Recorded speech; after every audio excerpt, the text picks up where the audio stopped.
দর্শক, বেগম খালেদা জিয়ার কবর জিয়ারতে গিয়েছেন জয়নুল আবেদিন ফারুক। তিনি সেখানে বক্তব্য দিচ্ছেন, আমরা সরাসরি যুক্ত হচ্ছি সেখানে।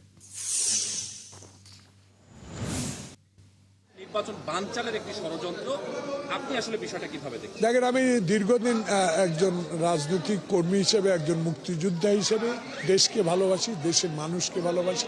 যেটা আমাকে আশ্বস্ত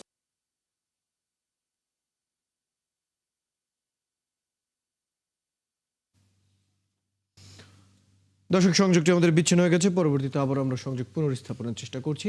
কথা বলছিলেন জয়নুল আবেদিন ফারুক। তিনি বেগম খালেদা জিয়ার কবর জিয়ারতে গিয়েছিলেন, সেখানে তিনি বক্তব্য রাখছিলেন সাংবাদিকদের সামনে। জিয়াউর রহমান দম্পতির পর তাদেরই সন্তান তারেক রহমানের হাতে বিএনপির দায়িত্ব। আছে অভিজ্ঞতা, ত্যাগ আর পারিবারিক ঐতিহ্য। দলটির নেতারা বলছেন তারেক রহমান দূরদর্শিতা দিয়ে এগিয়ে নেবেন বিএনপিকে।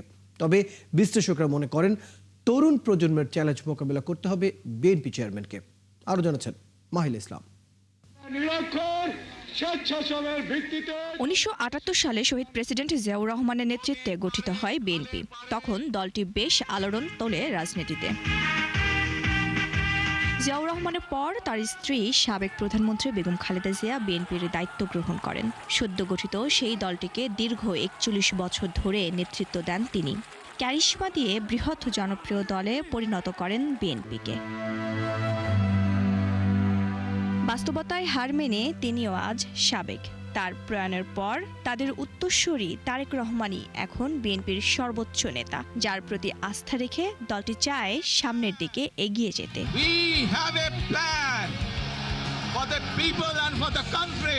বিএনপি নেতারা মনে করেন জিয়াউর রহমান দম্পতির আদর্শই একইভাবে লালন করবেন তারেক রহমান। জনগণের প্রতি আমাদের যে পরিকল্পনা, দেশের প্রতি, এদেশের মানুষের জন্য যে পরিকল্পনা, যেটা তিনি বলেছেন উই হ্যাভ এ প্ল্যান, সেই পরিকল্পনাটা কি আমরা ইতিমধ্যে অনেক কিছু ফোকাস করেছি। রাজনীতি বিশ্লেষকরা মনে করছেন খালেদা জিয়ার 41 বছর আর বর্তমান প্রেক্ষাপট দুটির মাঝে রয়েছে বিস্তর ফারাক। প্রেসিডেন্ট জিয়া, বেগম খালেদা জিয়া এবং তারেক রহমান, তারা তিনজন তিনটা জেনারেশনকে প্রতিনিধিত্ব করে আর কি। এখন তো চেঞ্জ জেনারেশন, আলফা জেনারেশন, তাই না? এই মাইন্ডসেট তো বুঝতে হবে আপনি, এদের মন জয় করতে হলে বা এদেরকে বুঝতে হলে। এই বোঝাটাই হচ্ছে বড় চ্যালেঞ্জ। জুলাই জাতীয় সনদ স্বাক্ষর করেছে রাজনৈতিক দলগুলো এবং এগুলো বাস্তবায়নের জন্য তারা অঙ্গীকার করেছে। অনেক রকম অপপ্রচার চলছে, অনেক রকম মিথ্যাচার চলছে। আমার মনে হয় যে তারেক জিয়াকে সুস্পষ্ট অবস্থান নিতে হবে, তিনি এর পক্ষে না বিপক্ষে। তাদের অভিমত শুধু তারেক রহমান নন, পুরো দলকেই নতুন প্রজন্মকে বুঝতে হবে, ধারণ করতে হবে। নিজের দলের যারা দুর্নীতিবাজ তাদের বিরুদ্ধে ব্যবস্থা নিয়ে। তো এরকম অনেকগুলো চ্যালেঞ্জ আমি আশা করি তিনি প্রজ্ঞা সাহসিকতা প্রদর্শন করবেন। কমিটমেন্ট, দলের প্রতি যে তাদের আনুগত্য, এটা কিন্তু দলকে বাঁচিয়ে দিয়েছে। নাহলে কিন্তু ভেঙে যাওয়ার সম্ভাবনা ছিল কিন্তু বহুবার। চাঁদাবাজি, দুর্নীতি ও হত্যার মতো জঘন্য কাজগুলো থেকে দলকে বিরত রাখতে পারলে তারেক রহমানের নেতৃত্বে বিএনপির অবস্থান হবে আগের চেয়েও বেগবান, মনে করেন বিশ্লেষকরা। সকল রকম শুভকামনা রইল তার প্রতি এবং বিএনপির প্রতি। মাহিলা ইসলাম, 71, ঢাকা। এদিকে বিএনপির চেয়ারম্যান তারেক রহমানের উত্তরবঙ্গ ভ্রমণ কর্মসূচি স্থগিত। আগামী 11 থেকে 14 জানুয়ারি পর্যন্ত দেশের উত্তরাঞ্চলের জেলাগুলোতে সফরের পূর্ব ঘোষিত কর্মসূচি থাকলেও নির্বাচন কমিশনের অনুরোধে স্থগিত করা হয় এই সফরে সাংগঠনিক কর্মসূচি, নেতাকর্মীদের সাথে মতবিনিময়, জুলাই আন্দোলনের শহীদদের কবর জিয়ারত ও পরিবারের সাথে দেখা করার কথা ছিল। বিস্তারিত রায়হান কবিরের প্রতিবেদনে। আগামী 11 থেকে 14 জানুয়ারি 4 দিন উত্তরবঙ্গের 9টি জেলায় বিএনপির চেয়ারম্যান তারেক রহমানের সফরের কথা থাকলেও তা স্থগিত ঘোষণা করা হয়েছে দলটির পক্ষ থেকে। শুক্রবার রাতে বিএনপির স্থায়ী কমিটির মিটিং শেষে জানানো হয় কর্মসূচি স্থগিতের একথা। এ সফরে সাংগঠনিক কর্মসূচির পাশাপাশি নেতাকর্মীদের সাথে মতবিনিময় এবং জুলাই আন্দোলনের শহীদদের কবর জিয়ারত ও তাদের পরিবারের সাথে দেখা করার কথা ছিল বিএনপি চেয়ারম্যানের। এ নিয়ে প্রস্তুতিও শেষ পর্যায়ে ছিল বগুড়া, রংপুর সহ উত্তরের জেলাগুলোর। নিরাপত্তাও করা হয়েছিল জোরদার। বিএনপি মহাসচিব মির্জা ফখরুল ইসলাম আলমগীর জানান, নির্বাচন কমিশনের অনুরোধে স্থগিত করা হয় এ সফর। নির্বাচন কমিশনের অনুরোধে বাংলাদেশ জাতীয়তাবাদী দলের চেয়ারম্যান জনাব তারেক রহমান আগামী 11 জানুয়ারি 2026 থেকে জাতীয় নেতা মৌলানা আব্দুল হামিদ খান ভাসানী ও 2024 ছাত্রগণ অভ্যুত্থানে শহীদ আবু সাইদ সহ অন্যান্য শহীদদের প্রতি শ্রদ্ধা জানানোর জন্য তাদের কবর জিয়ারত এবং কিছু পারিবারিক দায়িত্ব পালনের জন্য দেশের উত্তরাঞ্চলের কয়েকটি জেলা সফর করবেন বলে সিদ্ধান্ত নেওয়া হয়েছিল। এ ব্যাপারে নির্বাচন কমিশনের অনুরোধে বাংলাদেশ জাতীয়তাবাদী দলের চেয়ারম্যানের এই সফর স্থগিত ঘোষণা করা হয়েছে। একই সাথে দেশজুড়ে চলমান অস্থিরতায় উদ্বেগ জানিয়েছে দলটির স্থায়ী কমিটি। নির্বাচনের সুষ্ঠু পরিবেশ ফিরিয়ে আনতে নির্বাচন কমিশনকে দলের পক্ষ থেকে যথাযথ ব্যবস্থা নেওয়ার আহ্বান জানানো হয়েছে বলে জানান বিএনপি মহাসচিব। নির্বাচনকে বিভিন্নভাবে প্রশ্নবিদ্ধ করার জন্য, বানচাল করার জন্য একটা মহল বিভিন্নভাবে চক্রান্ত করে। রায়হান কবির, ৭১, ঢাকা। ত্রয়োদশ জাতীয় সংসদ নির্বাচনে মনোনয়নপত্র বাতিলের বিরুদ্ধে করা আপিল আবেদনের শুনানি শুরু হচ্ছে আজ। রাজধানীর আগারগাঁওয়ে নির্বাচন ভবনের অডিটোরিয়ামে এই আপিল শুনানি হবে, যা চলবে আগামী 18 জানুয়ারি পর্যন্ত। গত 5 দিনে আবেদন শেষে সব মিলিয়ে 645টি আপিল জমা পড়েছে। ত্রয়োদশ সংসদ নির্বাচনে স্বতন্ত্র ও দলীয় প্রার্থী হতে 2,500-এরও বেশি মনোনয়নপত্র জমা পড়ে। 30 ডিসেম্বর থেকে 4 জানুয়ারি পর্যন্ত যাচাই বাছাই করে 723 জনের মনোনয়নপত্র বাতিল করা হয়, আর 1842 জনকে বৈধ ঘোষণা করা হয়। বাদ পড়া প্রার্থীরা কমিশনে আবেদন করেছে, সেসব আবেদনের শুনানি করবে ইসি।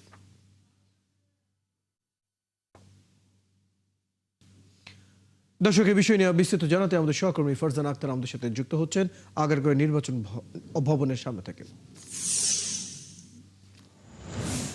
ফারজানা আক্তার, ত্রয়োদশ জাতীয় সংসদ নির্বাচনের মনোনয়নপত্র বাতিলের বিরুদ্ধে করা যে আপিল, সেটি আবেদনের শুনানি আজ শুরু হচ্ছে। সে বিষয়ে সর্বশেষ তথ্য আপনার কাছে জানতে চাই।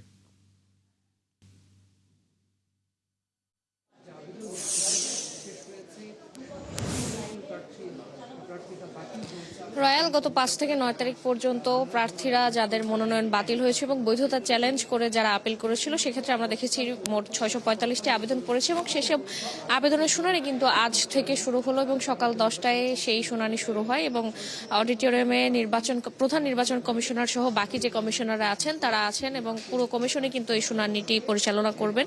এবং আমরা যেমনটি দেখলাম যে প্রার্থীরা এখানে উপস্থিত আছেন, তাদের পক্ষে উকিল বা তাদের পক্ষে যারা আছেন তাদের লোকজন তারা আছেন এবং তারা তাদের পক্ষ থেকে আসলে যে যুক্তি প্রমাণ সেটি তুলে ধরছেন। এবং এবার কিন্তু আমরা দেখেছি মোট 723 জনের মনোনয়ন বাতিল হয়েছিল। তারা কিন্তু সর্বোচ্চ চেষ্টা করবে শুনানিতে তাদের যুক্তিতর্ক উপস্থাপনের মাধ্যমে যাতে তারা তাদের মনোনয়ন ফেরত পায়। পাশাপাশি কিন্তু আমরা দেখেছি যে হাসনাত আব্দুল্লাহ যে আসনটি, সেখানে হাসনাত আব্দুল্লাহ তার প্রতিদ্বন্দ্বী যে প্রার্থী তার মনোনয়নের বৈধতা চ্যালেঞ্জ করে যেমন আপিল করেছে, পাশাপাশি তিনিও আবার হাসনাত আব্দুল্লাহর বিরুদ্ধে আপিল করেছে। অর্থাৎ মনোনয়ন ফেরত পাওয়ার পাশাপাশি বৈধতা চ্যালেঞ্জের আপিলও কিন্তু আছে। এবং আমরা এখানে যেমনটি দেখছি যে শুনানি শুরু হয়েছে, এক্ষেত্রে আমরা কিন্তু এবার যেটি লক্ষ্য করলাম, গতবারের মতো এবারও আমরা দেখলাম যে স্বতন্ত্র প্রার্থী যারা রয়েছে তাদের কিন্তু মনোনয়ন বেশিরভাগ বাদ পড়েছে এবং সেক্ষেত্রে রিটার্নিং কর্মকর্তা যেমনটি বলেছিল যে যাদের 1% যে ভোটারের সমর্থন লাগে স্বতন্ত্র প্রার্থী হিসেবে নির্বাচন করতে গেলে, যাদের এই 1% ভোটারের সমর্থন কম পড়েছে বা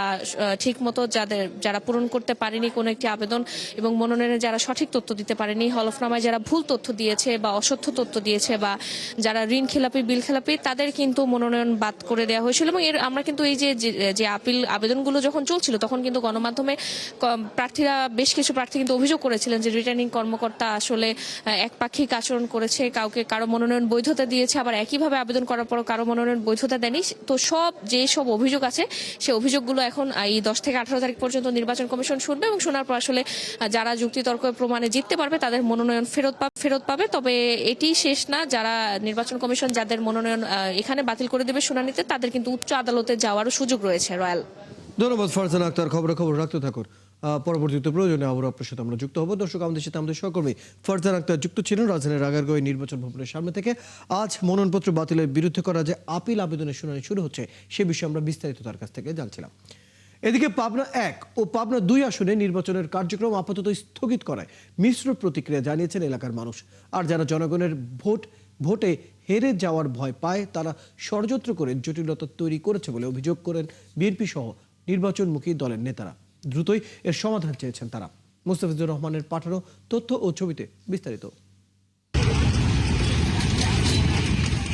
সীমানা পুনর্নির্ধারণ সংক্রান্ত আপিল বিভাগের এক রায়ের প্রেক্ষিতে ত্রয়োদশ জাতীয় সংসদ নির্বাচনে পাবনা 1 ও পাবনা 2 আসনের কার্যক্রম স্থগিত করেছে নির্বাচন কমিশন। আপিল বিভাগের পরবর্তী আদেশ না দেওয়া পর্যন্ত এই সিদ্ধান্ত থাকবে। নির্বাচনের কাছাকাছি সময়ে এসে এমন অনিশ্চয়তায় উদ্বেগ প্রকাশ করেছেন পাবনার এই 2 আসনের ভোটার ও সাধারণ মানুষেরা। মানে আগের প্রক্রিয়ায় থাক, পর একজন সরকার গঠন হোক, তখন দেখা যাবে তারা ভালো মন্দ কি করে না করে, তাদের এই আছে তারা সেটা করবেন। আগে যেরকম ছিল এরকম থাকলেই আমাদের জনগণের জন্য বেড়া শান্তি যেরকম ছিল, বেড়া সুদানগর যেরকম ছিল এরকম থাকলে ভালো হয়। যেখানে ফয়সালা আসুক, এটা দ্রুতই আসুক। এটা যদি বেড়ার সাথে এক থাকে তো আমরা বেড়ার সাথে একসাথে নির্বাচন করব। আর যারা জনগণের ভোটের মুখোমুখি হয়, ভয় পায়, তারা নির্বাচনের বিরুদ্ধে নানা ষড়যন্ত্র করছে বলে অভিযোগ করেন নির্বাচনমুখী দলের নেতা ও প্রার্থীরা। যখন প্রার্থী ঘোষণা করে দেওয়া হয়েছে, ঠিক সেই মুহূর্তে আমাদের অপোজিট কিছু রাজনৈতিক নেতারা, অপোজিট দলের লোকজন এই আসনটা নিয়ে বিভিন্নভাবে ষড়যন্ত্র শুরু করে দিয়েছে। সীমানা নির্ধারণ করেন, সেই হিসাবে ওনারা সীমানা একটা নির্ধারণ করেছিলেন পাবনা 1 এবং পাবনা 2 এর জন্য। এটাতে একটা পক্ষ সংক্ষুব্ধ হয়ে হাইকোর্টে তারা রিট করেন, রিটে তারা জয়লাভ করেন। জয়লাভ করার পরে এটা যখন অ্যাপিলেট ডিভিশনে যায়, অ্যাপিলেট ডিভিশনে এটা আবার স্টে হয়ে গিয়েছে। ভোটের মাঠে নির্বাচন সীমানা যাই হোক, ঠিক হয়ে গেলে ভোটের মাঠে এটা কারো কোনো প্রভাব পড়বে না। ইনশাল্লাহ আমরা চাই যে আগামীতে অবাধ নিরপেক্ষ নির্বাচন হোক। হাইকোর্টের রায়ের পর গত 24শে ডিসেম্বর পাবনা 1 ও 2 আসনের সীমানা সংশোধন করে গ্যাজেট প্রকাশ করেছিলেন ইসি। আপিল বিভাগ গত 5 জানুয়ারি রায়ে জানায় লিড টু আপিল করা পর্যন্ত এই গেজেট স্থগিত থাকবে। মুস্তাফিজুর রহমান, 71, পাবনা। ত্রয়োদশ জাতীয় সংসদ নির্বাচনে ইতিমধ্যে মনোনয়নপত্র বাছাই সম্পন্ন হয়েছে। এখন অপেক্ষায় রাজনৈতিক দলের ইশতেহার ঘোষণা। বরিশালের নারী ভোটাররাও অপেক্ষায় তাদের জন্য যারা সহায়ক হবে তেমন প্রার্থীকে বেছে নেবেন। বিধান সরকারের প্রতিবেদন। নানা চড়াই উতরাই পার হয়ে এবার ভিন্ন পরিবেশে ভোট হতে যাচ্ছে। আর যারা প্রথম ভোটার তারা বেশ উচ্ছ্বাসিত। তবে এদের বেশিরভাগই দল নয়, যোগ্য প্রার্থী বাছাই করবেন বলে জানান। 17 বছর পরে আমরা একটা সুস্থ পরিবেশ পেয়েছি, কিন্তু দেখা যাক বাদ বাকি কি অবস্থা হয় বা কিছু কেন্দ্রে যাই আগে। কিন্তু আমি অনেক উচ্ছ্বসিত, যেহেতু আমি প্রথমবার ভোট দিচ্ছি। দেশের উন্নয়ন হবে, সাধারণ জনগণের এবং নারীর উন্নয়ন হবে, এমন প্রার্থীকেই আমি বেছে নেব। চাচ্ছি এমন একজন প্রার্থী যে আসলে আমাদেরকে দেখবে, আমাদের সবাইকে আসলে হেল্প করবে, আমরা যাতে পিছনে পড়ে না থাকি। সাধারণত নারী ভোটাররা চান সবার আগে নিরাপত্তা। তারা চান ভয়ের সংস্কৃতি থাকবে না কর্মক্ষেত্রে বা চলাফেরার বেলায়। স্থায়ী গভর্নমেন্টের দরকার, নইলে দেখা যায় কর্মক্ষেত্রে আরো সমস্যা। একটা সন্তান নিয়ে যেন সঠিকভাবে রাস্তাঘাটে আসতে পারি, স্কুলে পৌঁছাতে পারি, যেন কোনো সমস্যা না হয়। এ নিয়ে বুর্জমোহন কলেজের ইংরেজি বিভাগের সহকারী অধ্যাপক সঙ্গীতা সরকার বলেন, সুন্দর সমাজ গড়তে নারীর ভূমিকা অগ্রগণ্য। সেক্ষেত্রে রাজনৈতিক দলগুলোর ইশতেহারে দেশের অর্ধেক জনগোষ্ঠীর জন্য নেওয়া পদক্ষেপের কথা। অ্যাওয়ার্ড বা পুরস্কার হচ্ছে কাজের মর্যাদা ও সম্মানের স্বীকৃতির প্রতীক। বছর জুড়ে বিনোদন অঙ্গনে অবদান রাখার জন্য তারকাদের দেওয়া হয় নানান পুরস্কার। তবে সম্প্রতি এই পুরস্কার প্রদান অনুষ্ঠানগুলোকে ঘিরে উঠেছে স্বজনপ্রীতি ও অর্থ বাণিজ্যের অভিযোগ। আরিফ হকের বিশেষ প্রতিবেদন। সারা বছর পরিশ্রম করার পর শিল্পীরা যখন সেই কাজের স্বীকৃতি পান, তখন সেটি ভালো কাজ করার আগ্রহ বাড়িয়ে দেয় বহুগুণ। দেশের বিনোদন জগতের অন্যতম আকর্ষণ হচ্ছে এই অ্যাওয়ার্ড অনুষ্ঠান।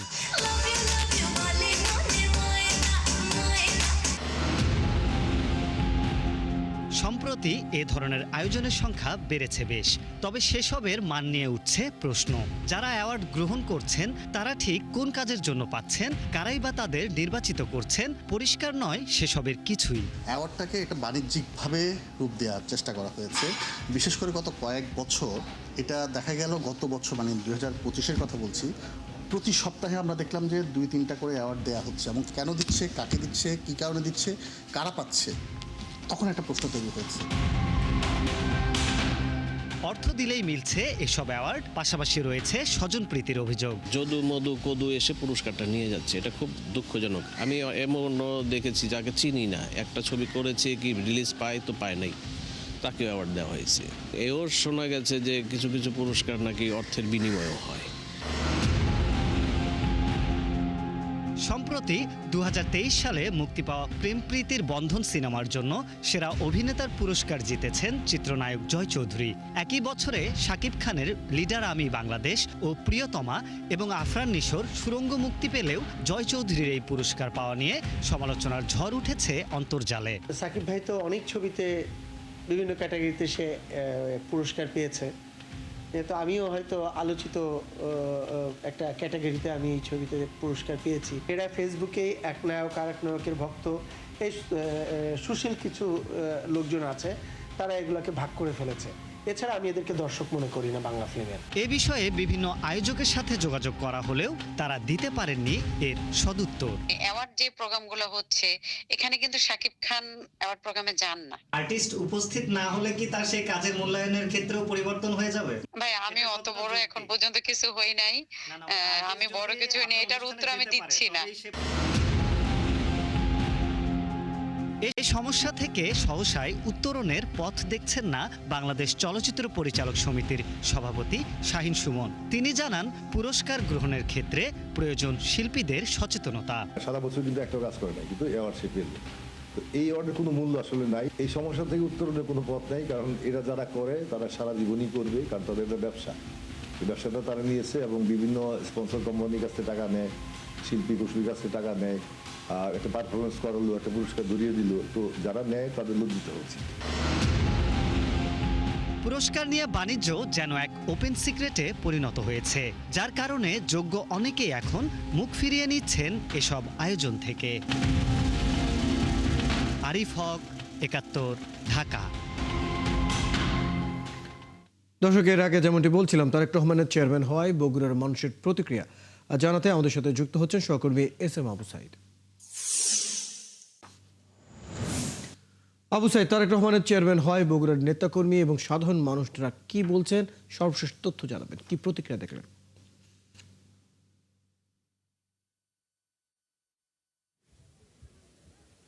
রয়েল, আপনাকে ধন্যবাদ।